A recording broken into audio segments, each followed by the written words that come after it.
So hello focus, आज अपन पढ़ेंगे एक ट्रेंडिंग टॉपिक जो कि है मशीन लर्निंग। जब भी मशीन लर्निंग की बात आती है तो तीन चीज़ें आपने सुनी होंगी: मशीन लर्निंग, आर्टिफिशियल इंटेलिजेंस और डीप लर्निंग। तो आखिर ये तीनों होते क्या है? जो हमारा डीप लर्निंग है ये एक न्यूरल नेटवर्क है, आर्टिफिशियल न्यूरल नेटवर्क। जैसे हमारा ह्यूमन का एक न्यूरल नेटवर्क है, that is a natural neural network, उसी का ही एक मिमिक है, that is artificial neural network which comes in deep learning. So उसके टॉप पे आता है machine learning which is use for the prediction.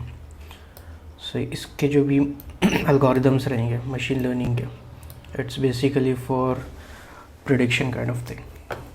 And इसके टॉप पे आ जाता है artificial intelligence. So artificial intelligence is nothing but mimicking a human intelligence. तो ये AI, ML और डीप लर्निंग। तो चार प्रकार की लर्निंग्स रहती है। मशीन लर्निंग की बात करें तो पहले आता है सुपरवाइज्ड लर्निंग, फिर आता है अनसुपरवाइज्ड लर्निंग, तीसरा है रीइंफोर्समेंट लर्निंग, चौथा है ट्रांसफर लर्निंग। सो इन चारों को वन बाय वन देखते हैं। तो पहला अपन देखेंगे सुपरवाइज लर्निंग। तो सुपरवाइज लर्निंग समझने से पहले हम डिफ्रेंशिएट करेंगे एक नॉर्मल प्रोग्राम को और एक मशीन लर्निंग प्रोग्राम को। तो नॉर्मल प्रोग्राम में कैसा होगा, ये हमारा एक कोड है और इसको हम कुछ इनपुट देंगे और बेस्ड ऑन दिस कोड ये हमको एक आउटपुट दे देगा, एक या फिर एक से अधिक। और मशीन लर्निंग की बात की जाए तो यहाँ पे पहले हमारे पास डेटा सेट रहेगा। Data set comprises of inputs and the outputs, inputs and the out. और ये इनपुट और आउटपुट जो कि एक डेटा सेट है वो दिया जाता है हमारे ML एल्गोरिदम को, और ये एल्गोरिदम ट्रेन होता है और एक मॉडल, ट्रेन्ड मॉडल प्रोड्यूस करता है। Model is nothing but a function, और अगर इस मॉडल को, इस फंक्शन को हम एक इनपुट दे दें तो ये हमको एक प्रेडिक्टिव आउटपुट देगा। सो अभी हम बात कर रहे थे सुपरवाइज लर्निंग की। जो हमारा सुपरवाइज लर्निंग है, तो सुपरवाइज लर्निंग में जो हमारा डेटा सेट है और जो हमारा एल्गोरिदम है, इसको हम इनपुट प्रदान करते हैं और आउटपुट भी हम इसको दे देते हैं। डेटा सेट से हम इनपुट भी दे देते हैं, आउटपुट भी दे देते हैं। अनसुपरवाइज लर्निंग में क्या होता है, एक एल्गोरिदम है उसको हम सिर्फ डेटा सेट से इनपुट प्रोवाइड करेंगे और फिर ये जो एल्गोरिदम है इस इनपुट में कुछ पैटर्न्स फाइंड करेगा और based on that pattern it will differentiate between the objects. एक ग्राफ की मदद से समझ लेते हैं। ये हमारा एक ग्राफ है, कार्टेशियन प्लेन है, x और y, और इसमें दो ऑब्जेक्ट्स हैं, जैसे ये ट्रायंगल्स है और कुछ सर्कल्स है। तो ये करेगा, क्लासीफाई करेगा बेस्ड ऑन दिस पैटर्न। सो ये एक क्लास हो गई, ये एक क्लास हो गई।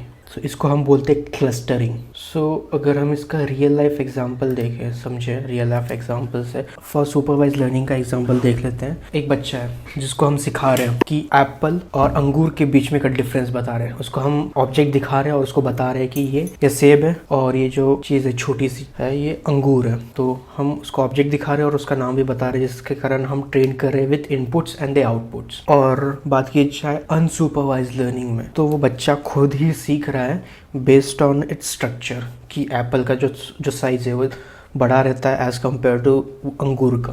तो ये हो गया हमारा अनसुपरवाइज लर्निंग। और जो हमारा रीइंफोर्समेंट लर्निंग है उसमें क्या रहता है, एक एनवायरनमेंट रहता है, एक एनवायरनमेंट रहता है और एक एजेंट रहता है। तो ये एनवायरनमेंट, इसको भी हम एक एग्जांपल से समझते हैं। जैसे कि एक मॉडल है, हम उसको ट्रेन करें to learn a chess. So chess खेलने के लिए वो जो बोर्ड है हमारा चेस का, consider that as an environment. और एजेंट कौन है, जो खेल रहा है, वो चेस जो खेल रहा है वो एक एजेंट है। तो एजेंट क्या करेगा, एक एक्शन प्रोवाइड करेगा एनवायरनमेंट को, और वो एनवायरनमेंट वो एक्शन एग्जीक्यूट करेगा।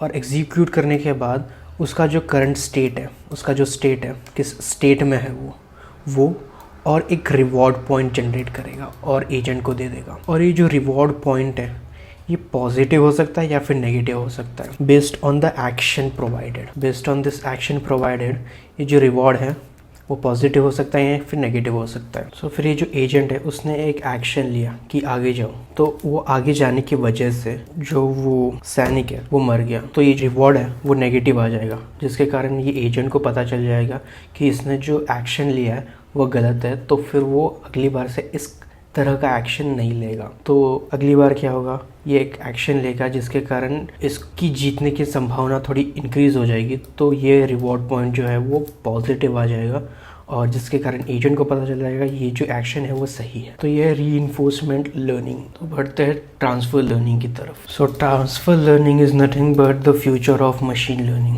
सो इसमें क्या होता है, हमारा एक प्री ट्रेंड मॉडल है। प्री ट्रेंड मॉडल को हम अपने खुद के डेटा सेट पे ट्रेन कर रहे हैं। जैसे कि एग्जांपल के तौर पे ये जो प्री ट्रेंड मॉडल है वो ट्रक का डेटा सेट पे ट्रेन हुआ है। जैसे कि ये क्लासीफाई कर सकता है कि ये जो चीज़ है, ये जो इमेज है, ये ट्रक है या ये ट्रक नहीं है। ट्रक के जो डेटा सेट है उसके ऊपर ये ट्रेंड हुआ है।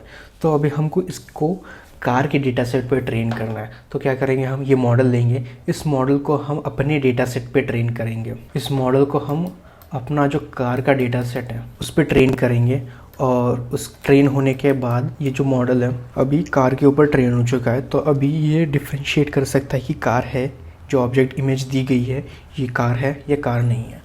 तो इसका एक फ़ायदा हो जाता है कि जो ये प्री ट्रेंड मॉडल है, ये जो हमारा प्री ट्रेंड मॉडल है, ये मिलियंस ऑफ डेटा सेट पे ट्रेन हो चुका है। तो हम ये मॉडल ले रहे हैं जिसकी एक्यूरेसी बहुत अच्छी है, उसको ले रहे हैं और खुद के डेटा सेट पे ट्रेन कर रहे हैं। और ये जो डेटा सेट है वो बहुत कम हो सकता है, हज़ारों में हो सकता है, 100 में हो सकता है, कितना भी, बहुत कम data set as compare to जिस डेटा सेट पे ये ट्रेन हुआ है उससे कम ही लगेगा हमको डेटा सेट। और कम डेटा सेट में हम ये जो प्री ट्रेन मॉडल है को ट्रेन कर सकते हैं to generate our own model. तो ये है रीइंफोर्समेंट लर्निंग। सो अभी हम पढ़ेंगे लीनियर रिग्रेशन। सो जो लीनियर रिग्रेशन है is a part of supervised learning. So supervised learning में बेसिकली दो तरीके आते हैं लर्निंग, जैसे कि रिग्रेशन और क्लासिफिकेशन आ जाते हैं। तो हम लीनियर रिग्रेशन देखेंगे और क्लासिफिकेशन भी देख लेंगे। पहले हम रिग्रेशन देखेंगे, लीनियर रिग्रेशन। उसमें क्या होगा, हमारे में 3 मेन फंक्शंस है। जो पहला है वो एक हाइपोथेसिस फंक्शन है, दूसरा है कॉस्ट फंक्शन और तीसरा है ग्रेडियंट डिसेंट। तो लीनियर रिग्रेशन में क्या होगा, तो एक ग्राफ है हमारा, कार्टेशियन प्लेन है। तो यहाँ पे हम प्रिडिक्ट कर रहे हैं हाउस का price in the future, real estate का प्राइस। सो यहाँ पे एक्स एक्सिस में आ जाएगा हमारा टाइम और वाई एक्सिस में आ जाएगा हमारा प्राइस। तो ये जो है ये सब डेटा सेट है, मतलब टाइम रेंज में उसका प्राइस जो है क्या था। तो फिर क्या होगा, ये जो डेटा सेट है हम विद इनपुट एंड आउटपुट, यहाँ पे इनपुट क्या रहेगा, यहाँ पे इनपुट रहेगा टाइम एंड आउटपुट हमारा आ जाएगा price. So based on this data set train करेंगे और एक हमको लीनियर एक लाइन मिल जाएगी। तो फिर ये जो है हमारा लीनियर रिग्रेशन का एक एल्गोरिथम है। सो फिर हमने देखा होगा लाइन का जो फॉर्मूला है वो है y = mx + c। तो फिर इसी तरीके से हमारा जो हाइपोथेसिस फंक्शन बनता है जो कि है h(x) = θ0 + θ1 x1। सो ये जो x1 है वो मतलब ये जो है x1 x2, ये दूसरा डॉट x2 x3 ऐसे करके ये पूरा डेटा सेट है। और थीटा जो है हमारा ये वेट्स है मतलब बेस्ड ऑन दिस थीटाज ये जो लाइन का जो स्लोप है वो डिफाइन होगा। और जो इनिशियल जो है θ0 उससे हमारा जो स्टार्टिंग पॉइंट है लाइन का वो डिसाइड होता है। तो यहाँ पे बहुत सारे x1 x2 x3 इनपुट्स हैं, बहुत सारे डेटा सेट्स हैं। तो इस केस में क्या होगा, सो इस केस में इसमें क्या होगा, ये एक्सटेंड हो जाएगा θ2 of x2 + θ3 of x3 and so on. ये हमारा हो गया हाइपोथेसिस फंक्शन जो कि जनरेट होगा आफ्टर ट्रेनिंग अ मॉडल। जो थीटाज है वो उनकी एक्यूरेसी डिफाइंड होगी, बस ये जो फॉर्मूला हमारे पास पहले से ही है। और ये जो है थीटाज, ये जो थीटाज हैं वो ट्रेन होने के बाद एक्यूरेट हो जाएंगे, इनकी एक्यूरेसी इंक्रीज हो जाएगी। This thetas are nothing but the weights. So जो कॉस्ट फंक्शन है हमारा, ये कॉस्ट फंक्शन को यूज करके हम ये जो ट्रेंड मॉडल है, जो मॉडल ट्रेन हो चुका है, उसकी एक्यूरेसी नापते हैं। सो इसका फॉर्मूला है J of θ0 θ1 = 1/2m summation I = 1 to m h of θ x of I minus y of I the whole square. तो यहाँ पे बेसिकली हम डिफरेंस लेके एक्यूरेसी देख रहे हैं। तो यहाँ पे हम डिफरेंस लेके जो हमारा प्रेडिक्टिव डेटा आ गया और जो हमारा जो रियल डेटा है उसको कंपेयर करके हम एक्यूरेसी जो है मेजर कर रहे हैं। तो ट्रेन करने से पहले हमने इनपुट्स दिए थे और आउटपुट्स दिए थे, जैसे कि इनपुट्स दिए थे और आउटपुट दिए थे। तो ये जो इनपुट है, ये इनपुट दिया गया था इस हाइपोथेसिस फंक्शन को, और ये जो आउटपुट है इसको ऐसे ही रखा गया था टू चेक द एक्यूरेसी। सो ये जो आउटपुट है this is nothing but y of I and this x of I is nothing but this hypothesis function, the predictive output. So अभी हमने देखा कि hypothesis function is nothing but a trend model और cost function से हम accuracy find करते हैं। तो फिर ये जो वेट्स हैं थीटास, इनकी एक्यूरेसी कैसे हम बिल्ड करेंगे, मतलब इनकी एफिशिएंसी कैसे इंक्रीज करेंगे, तभी तो ये जो हमारा ट्रेंड मॉडल है वो एक्यूरेट बनेगा। तो उसके लिए आता है हमारा gradient descent. So gradient descent is nothing but derivative of cost function. So इसके लिए हमको partial differentiation of cost function करना पड़ेगा। So theta j equals to theta j minus alpha partial differentiation of the cost function j theta naught comma theta 1, और ये जो alpha है this is nothing but a learning rate. इसको हम पढ़ेंगे आगे। चलो इसको डिराइव कर लेते हैं। So partial differentiation of cost function equals to 1/m। So ये जो पावर वाला 2 है वो यहाँ पे आ जाएगा और ये 2 कैंसिल हो जाएंगे और बाकी बचा हमारा summation i is equals to 1 to m। ये जो m है total number of data set. यहाँ पे हमारा आ जाएगा hypothesis function h theta x of i minus y of i into x of i। तो ये हो गया हमारा partial differentiation of cost function और ये है हमारा ग्रेडियंट डिसेंट। ये ग्रेडियंट डिसेंट को यूज़ किया जाएगा ये जो थीटाज है इनकी एक्यूरेसी इंक्रीज करने के लिए, to increase the efficiency of this weight. So initial stage में क्या होगा, जो थीटाज की वैल्यू है, ये जो वेट्स की वैल्यू है वो कुछ रैंडम दे दी जाएगी। 0 भी हो सकती है, कुछ भी रैंडम वैल्यू हो सकती है। फिर उसके बाद उसका एक्यूरेसी फाइंड किया जाएगा। एक्यूरेसी फाइंड होने के बाद फिर उसका जो डिफरेंशिएशन है, मतलब ग्रेडियंट डिसेंट जो फंक्शन है वो हम अप्लाई करेंगे to increase the efficiency of this function hypothesis function by increasing the efficiency of these weights, that is nothing but theta। तो यह हमारा लीनियर रिग्रेशन, और ये जो पहला थीटा नॉट है ये डिफाइंस द इनिशियल पॉइंट, कहाँ से ये जो लाइन है वो स्टार्ट होगी, and this is linear regression. और एक आता है लॉजिस्टिक रिग्रेशन। जो लॉजिस्टिक रिग्रेशन है हमारा उसको यूज़ किया जाता है for classification purpose. Logistic regression, तो लॉजिस्टिक रिग्रेशन में होगा ये सब सेम रहेगा। जो चीज़ चेंज होगी वो है हमारी ये हाइपोथेसिस फंक्शन के बजाय हमको मिलेगा यहाँ पे सिग्मॉइड फंक्शन। और ये जो सिग्मॉइड फंक्शन है हमारा, इसका जो फॉर्मूला है वो है h ऑफ x और s ऑफ x ले लेते हैं। s of x equals to 1/1 plus e raise to minus x, बस इतना ही चेंज है। और ये जो फंक्शन है इस फंक्शन का एक ग्राफ रहेगा जो कि है इस प्रकार x और y कोऑर्डिनेट्स है, और ये जो ग्राफ जाएगा कुछ इस प्रकार जाएगा, और ये 1 है और ये 0 है। अगर हम इसको एक डेटा मतलब प्रेडिक्शन के लिए एक डेटा दे देते हैं, अगर वो सही रहा तो 1 दे देगा, या नहीं रहा तो 0 दे देगा। Based on this we can classify something. So ये है लॉजिस्टिक रिग्रेशन। और चलिए देखते हैं वो जो अल्फ़ा है लर्निंग रेट उसके बारे में। तो उसके लिए पहले हम कॉस्ट फंक्शन का जो ग्राफ है उसको प्लॉट कर लेते हैं। ये हमारा कॉस्ट फंक्शन का ग्राफ है, एक्स वाई कोऑर्डिनेट्स है। और जब भी हम एक मॉडल को ट्रेन करेंगे, एक एल्गोरिथम को या फिर एक मॉडल को ट्रेन करेंगे, तब एक इटरेशंस जाएंगे, एक लूप चलेगा to make that model more accurate. Model को ज़्यादा एक्यूरेट बनाने के लिए एक लूप चलेगा। वो जो लूप है उसको हम एक्स एक्सिस में प्लॉट करेंगे। एक्स एक्सिस में उसको प्लॉट करेंगे, ये जो है इटरेशंस, आई फॉर इटरेशंस।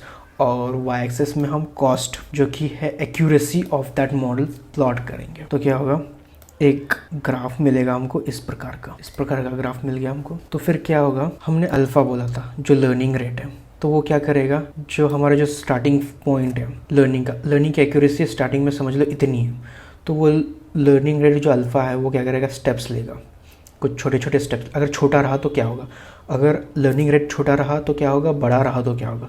तो पहले देखते हैं, अगर लर्निंग रेट छोटा रहा, जो अल्फ़ा है लर्निंग रेट वो छोटा रहा तो क्या होगा। तो छोटे छोटे स्टेप्स लेगा, छोटे छोटे स्टेप्स लेगा और यहाँ पे आ जाएगा, यहाँ पे आएगा। इसका मतलब है अगर कॉस्ट फंक्शन की वैल्यू ज़्यादा रही तो मॉडल हमारा एक्यूरेट नहीं है। अगर उसकी जितनी कम रहेगा, कॉस्ट फंक्शन जितना कम रहेगा, समझ लेंगे उतना एक्यूरेट वो मॉडल है। तो यही यहाँ तक आ गया। लर्निंग मतलब जो कॉस्ट फंक्शन है वो एक्यूरेसी बता रहा है, कॉस्ट फंक्शन जो बता रहा है एफिशिएंसी ज़्यादा है, क्योंकि कॉस्ट फंक्शन की जो कॉस्ट की जो वैल्यू है वो लो है। तो इसमें दिक्कत की क्या बात है, तो दिक्कत की ये बात है कि अगर कॉस्ट फंक्शन जो एक्यूरेसी अगर हमारी यहाँ रही और जो हमारा ग्राफ है ट्रेन हो रहा है, मतलब एक्यूरेसी समझ लो यहाँ पे है, यहाँ पे। सो छोटे छोटे स्टेप्स अल्फ़ा की वैल्यू छोटी रहने के बाद छोटे स्टेप्स लिया और यहाँ पे आ गया। So this is called as a local minima. तो ये जो है हमारा लोकल मिनिमा है और ये ग्लोबल मिनिमा है। तो ज़्यादा एक्यूरेसी के लिए जो हमारा जो मॉडल है उसकी एक्यूरेसी यहाँ पे आनी चाहिए, यहाँ तक आनी चाहिए, तभी हमारा जो मॉडल है ज़्यादा एक्यूरेट रहेगा। तो उसके लिए क्या करेंगे, अल्फ़ा की वैल्यू बड़ी कर देंगे। तो वो क्या करेगा, यहाँ पे बाउंस होगा, यहाँ पे बाउंस होगा, यहाँ पे होगा, यहाँ होगा, यहाँ होगा, यहाँ होगा, यहाँ होगा, और आखिरकार यहाँ पे वो आ जाएगा यहाँ पे ग्लोबल मिनिमम है, जिसके कारण क्या होगा, हमारा जो एक्यूरेसी है वो ज़्यादा हो जाएगी। तो इसमें दिक्कत की क्या बात है, इसमें दिक्कत की बात है ये है कि अगर ये भटक गया कि यहाँ पे आने से पहले ही ये जो है भटक गया और कुछ ज़्यादा बड़े स्टेप्स ले लिया, यहाँ पे ले लिया और कुछ कहीं और चला गया और यहाँ पे जाके इसकी एक्यूरेसी यहाँ पे आ रही है, बहुत कम एक्यूरेसी आ रही है। तो ये है disadvantage of having alpha as a large value. और अल्फ़ा की छोटी वैल्यू होने से भी प्रॉब्लम है, बड़ी होने से भी प्रॉब्लम है, इसलिए एक सही वैल्यू चूज़ करना बहुत इम्पॉर्टेंट है। सही वैल्यू अल्फ़ा की और कितने इटरेशंस होने चाहिए वो भी इम्पॉर्टेंट है। ये जो दो फैक्टर है वो बहुत इम्पॉर्टेंट है। And that's it.